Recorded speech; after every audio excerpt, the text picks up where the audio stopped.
Alors, shalom, soyez les bienvenus. Ici Lambert Kwasi. Je vous ai déjà fait déjà une vidéo sur l'usage de la pensée que nous devrons prendre au sérieux en tant que chrétiens. Et ce matin, j'aimerais vous entretenir sur l'usage de la parole, c'est-à-dire l'importance de la parole créatrice. Alors, lorsque nous prenons notre Bible, dans Jean 1, à partir du verset 3, la Bible dit que toutes choses ont été faites par la parole. Et rien de ce qui a été fait n'a été fait sans la parole. Alors, nous nous rendons compte que la parole est une chose très importante. D'autres me diront que tiens, mais la parole c'est de Jésus qu'on parle.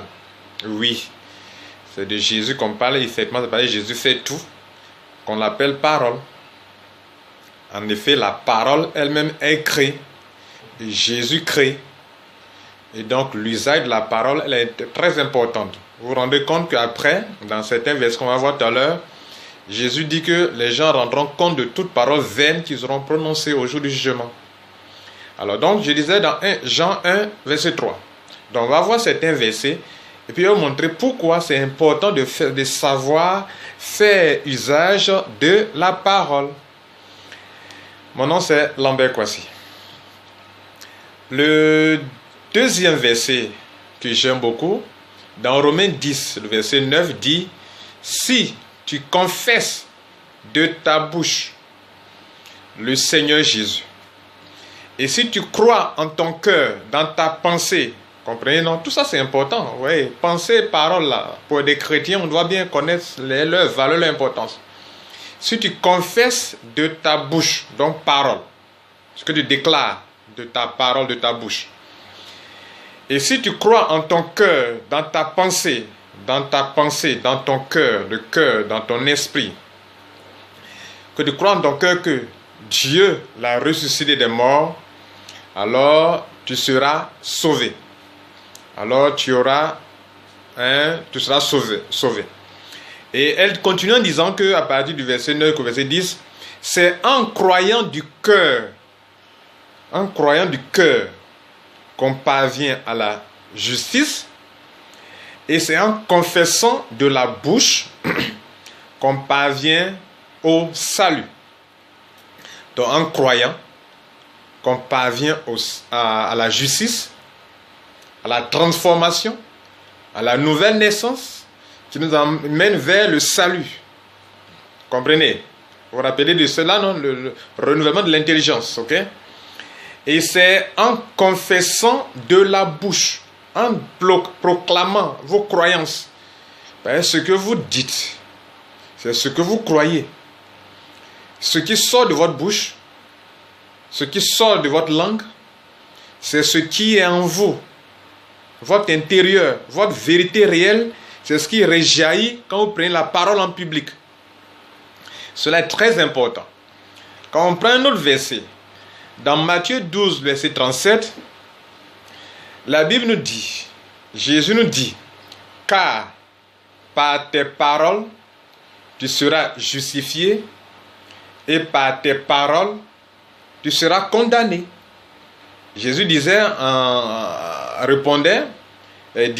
attirait notre attention sur le fait des paroles que nous prononçons, des paroles vaines, et dit qu'au jour du jugement, les hommes rendront compte de toutes paroles vaines qu'ils auront prononcées durant toute leur vie. Et donc, par ta parole, tu seras condamné, par ta parole tu seras justifié, et par la même parole tu seras condamné. Est-ce que vous comprenez ça? Bien. Et pourquoi? Parce que actuellement, vous m'écoutez, ce qui je fais ressortir là actuellement, c'est ce qui est en moi, la pensée qui est en moi, c'est ce qui est ma personne. Et quand le corps quand l'esprit quitte le corps, ce qui sort là, c'est ce qui est, c'est en fait, c'est la nature de mon esprit, c'est mon esprit qui sort. Et quand mon esprit va dans le monde spirituel, il va avec ce qui est en lui comme croyance, comme ce qui est en moi que je fais ressortir quand je parle. Est-ce que vous comprenez? C'est pour ça que Descartes disait, ce grand philosophe disait, je pense, donc je suis. C'est parce que je suis. Hein? Je suis que je pense. Je pense, donc je suis. Le je suis là, c'est votre être. Le être, l'être humain, l'être dans le corps, l'être.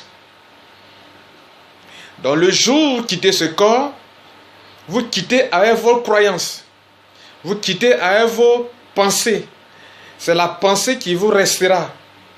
Et cette pensée qui est votre croyance là, qui va vers Dieu, elle va telle que elle est actuellement dans le corps.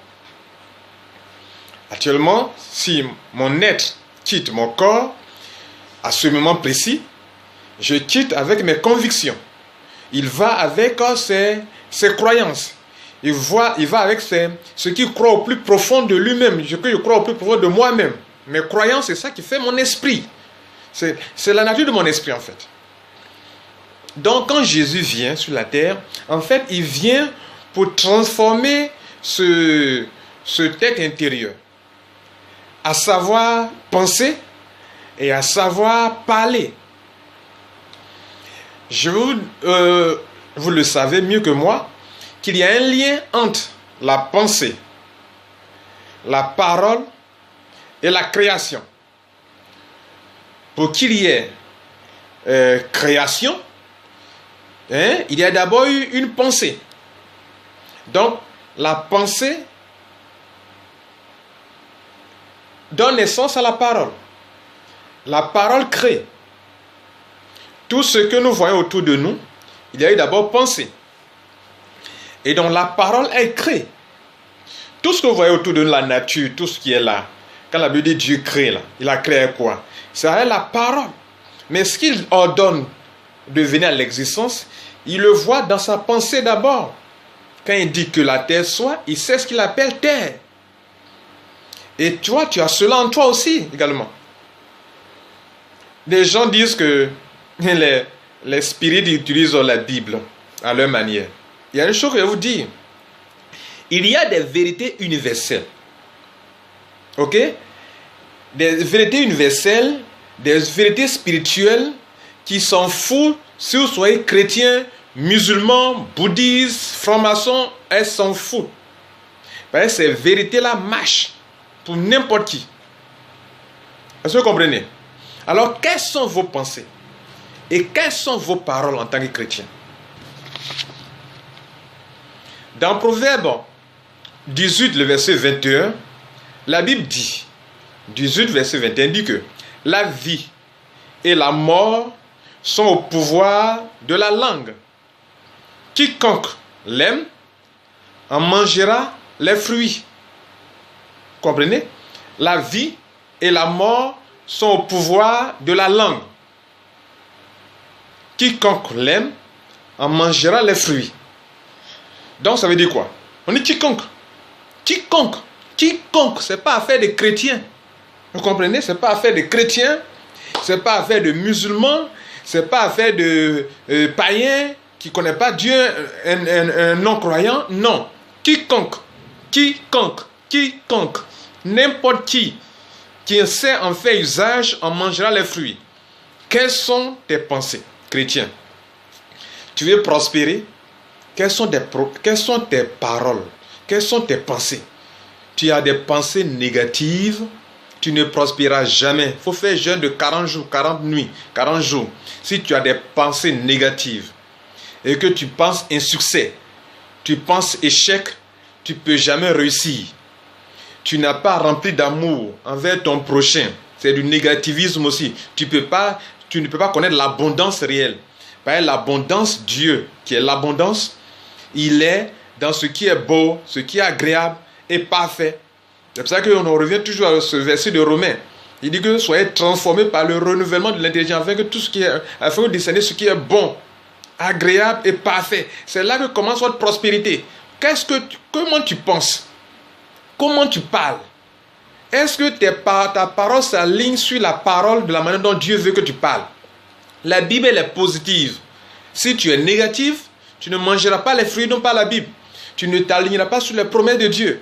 Les promesses de Dieu deviennent réelles pour ceux qui parlent comme les promesses parlent. Ceux qui déclarent comme la promesse déclare.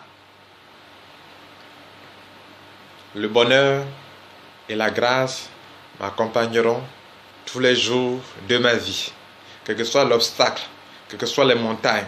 Il dit toujours le bonheur et la grâce m'accompagneront tous les jours de ma vie. Ésaïe 41, verset 10. Je ne crains rien, car tu es avec moi. Je ne promets pas des regards inquiets, car tu es mon Dieu. Tu me fortifies, tu viens à mon secours, tu me soutiens de la droite triomphante. Dieu dit de moi, je fais de toi. Oui Dieu, tu fais de moi un traîneau aigu tout neuf, garni de pointes. J'écraserai, je broyerai les montagnes. Toutes les montagnes se dressent devant moi. Dieu dit qu'il fait de moi un traîneau aigu tout neuf, garni de pointes. J'écraserai, je broyerai les montagnes et je rendrai les collines semblables à la balle. Les collines, les problèmes, comme de la balle, comme tennis.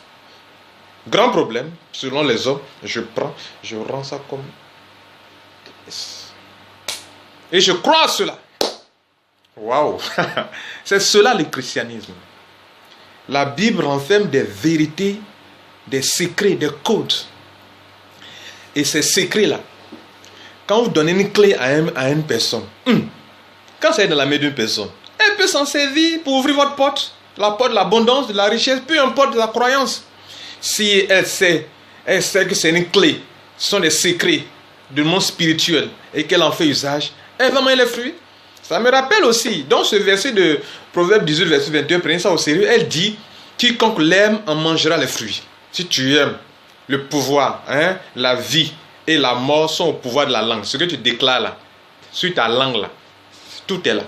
Toute ta vie est là. Pourquoi? Parce que la parole crée. La pensée, c'est ce qui doit venir à l'existence. C'est en toi. Comment Dieu t'a créé. Que tu sois non-croyant ou chrétien ou la vérité spirituelle, la loi spirituelle s'en fout.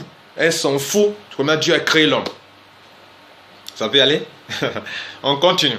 Cela nous rappelle Proverbe 4, 23 qui dit « Garde ton cœur plus que toute autre chose, car de lui viennent les sources de la vie. » Vous voyez, non?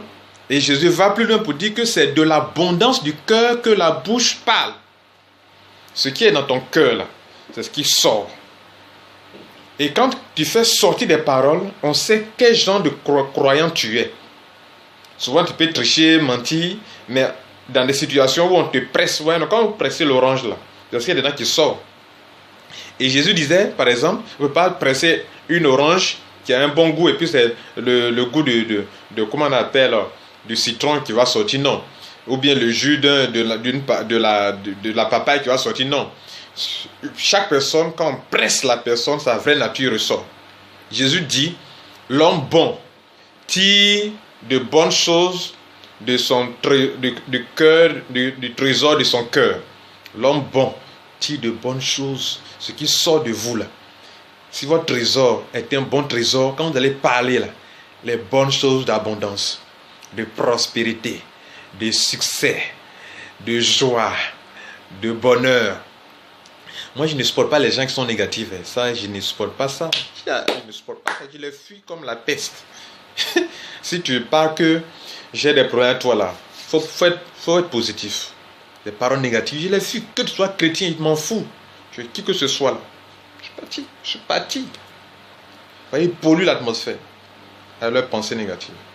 Donc Jésus dit, l'homme bon tire de bonnes choses du trésor de son cœur. Maintenant, il dit que l'homme mauvais là tire les mauvaises choses de son mauvais trésor. C'est dans Luc, le chapitre 6, le verset 45. Mesdames et messieurs, c'était Lambert Kwasi. Je suis en train de vous montrer que la vie et la mort sont au pouvoir de la langue. La Bible compare la langue a un gouvernail. Dans Jacques 3, le verset 5 à 6, a un gouvernail. Vous voyez, le gouvernail, le grand bateau qui est poussé par des vents impétueux. Ce sont les termes de la Bible, par le vent impétueux, est dirigé par un petit gouvernail, petit volant comme ça, qui dirige le grand bateau. Il dit que c'est comme ça la langue. La langue de l'homme, là, c'est comme ça. Ça est là, petit. Hein? Petit. Mais ça, là, elle fait de grandes choses. Elle peut se vanter de grandes choses. Elle peut aussi détruire ta vie. Elle peut construire ta vie. Quelle est ta parole, chrétien? Merci et passez une bonne journée. Que shalom, que Dieu vous garde.